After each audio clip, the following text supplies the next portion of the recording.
There were dramatic scenes at today's cabinet session after three ministers from the HTZ's coalition partner MOST, Justice Minister Ante Šperlje, Energy and Environmental Protection Minister Slaven Dobrović and Interior Minister Vlaho Orepić refused to continue to support Zdravko Marić as Finance Minister.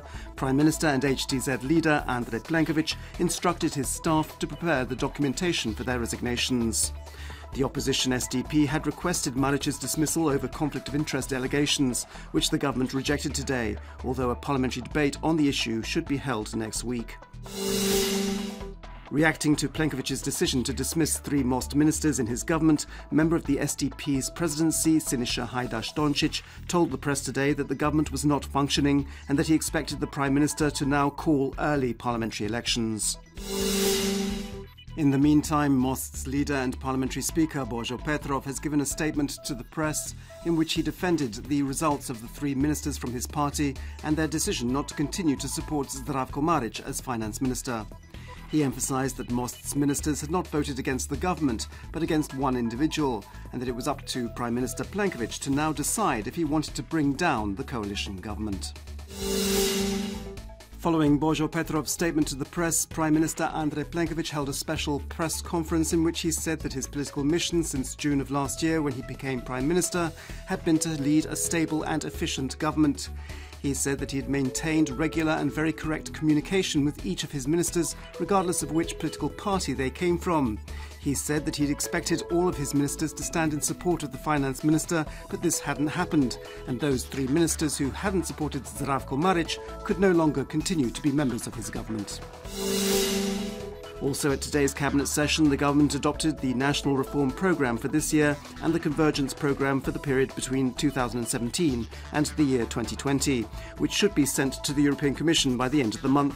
Its three main goals are to strengthen the competitiveness of the Croatian economy, to create more jobs by establishing better links between the education sector and the labour market, and maintain the sustainability of public finances.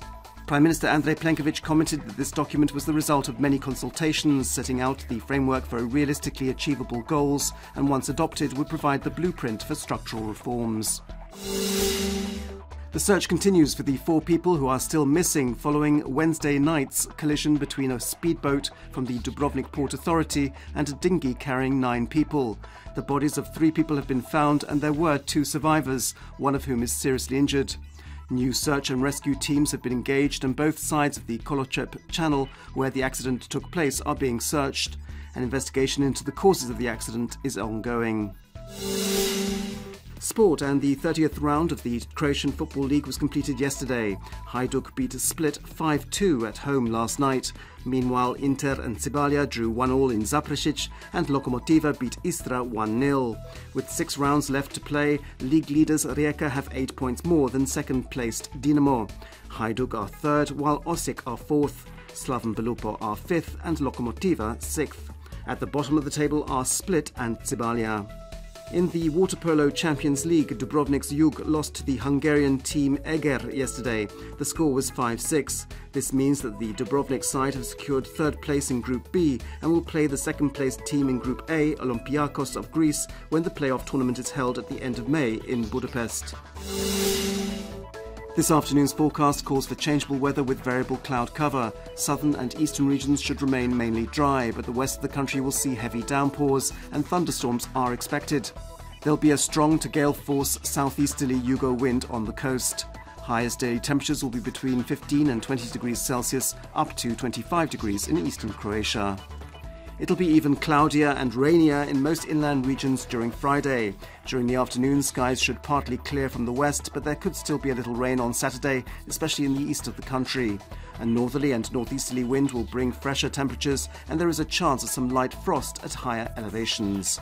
On the coast, the week will continue with fresher temperatures, especially in the mornings. From Sunday, the days will again become warmer.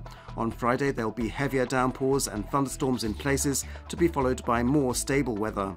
There will be a passing strong northeasterly Bura and northwesterly wind, and on Saturday there could be sporadic rain.